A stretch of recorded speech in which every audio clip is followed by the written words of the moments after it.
कभी कभी मन में एक सवाल आता होगा कि अगर कोई व्यक्ति किसी लड़की को या लड़की जो है किसी लड़के को आई लव यू बोलती है, तो ऐसे केस में ये अपने आप में कोई अपराध है? अगर हम इसके बारे में थोड़ा सा कानूनी रूप से सोचें कि अगर ए नाम का व्यक्ति यानी कि लड़का जो है किसी लड़की को या लड़की जो है किसी लड़के को आई लव यू बोलती है, तो क्या वो अपने आप में क्राइम है?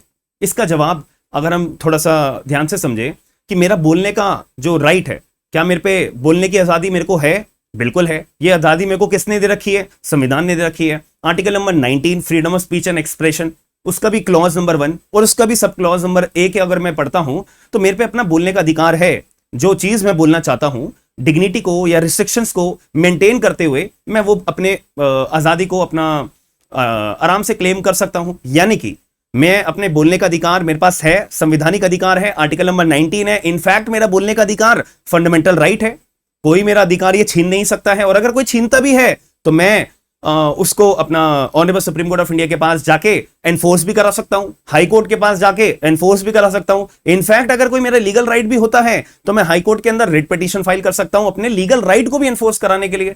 यानी कि सीधे तौर पे एक बात ये क्लियर हो जाती है, आई लव यू अगर कोई लड़का किसी लड़की को बोलता है या कोई लड़की किसी लड़के को बोलती है तो वो अपने आप में क्राइम नहीं है। लेकिन यहां पे एक मामला, अगर हमारे को क्राइम इसे बनाना है, यानी कि अगर वकील के तौर पे हम बात करें तो अगर कोई हमारे पे क्लाइंट आता है तो हम इसको क्राइम कैसे समझ सकते हैं? इसको क्राइम हम कैसे समझ सकते हैं? अगर कोई लड़का किसी लड़की को बार बार आई लव यू के मैसेजेस भेज रहा है, ठीक है, या लड़की कोई लड़के को बार बार आई लव यू के मैसेजेस भेज रही है और लड़के ने जो आई लव यू के मैसेज भेजे हैं, लड़की ने साफ अपना डिसइंटरेस्ट शो कर दिया कि आई एम नॉट इंटरेस्टेड, या लड़की के द्वारा मैसेजेस भेजे जा रहे हैं लड़के को, लड़के ने साफ अपना इंटरेस्ट शो कर दिया, sorry I am not interested.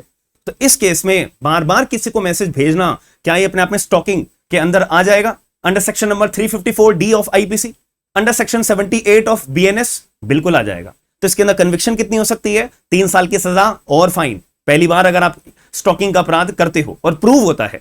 दूसरी बार आप करते हुए पकड़े जाते हो तो वो 3 साल से बढ़ के 5 साल की सजा होगी और साथ में फाइन लगेगा। तो याद रखना कि आई लव यू अपने आप में बोलना एक बार 2 बार वो आपका संवैधानिक अधिकार है, लेकिन बार बार आप अगर ये हरकत कर रहे हो तो देन ये आपका जो संवैधानिक अधिकार है ना, ये अपने आप में ऑफेंस में कन्वर्ट हो जाएगा, जिसको बोला जाता है स्टॉकिंग। पुराने कानून के अंदर सेक्शन 354D ऑफ आईपीसी था और अब बीएनएस नए कानून आ चुके हैं सेक्शन 78 के अंदर, ये आपका क्रिमिनल एक्ट के तौर पे एज अ क्राइम माना जाएगा। याद रखना मेरी बात।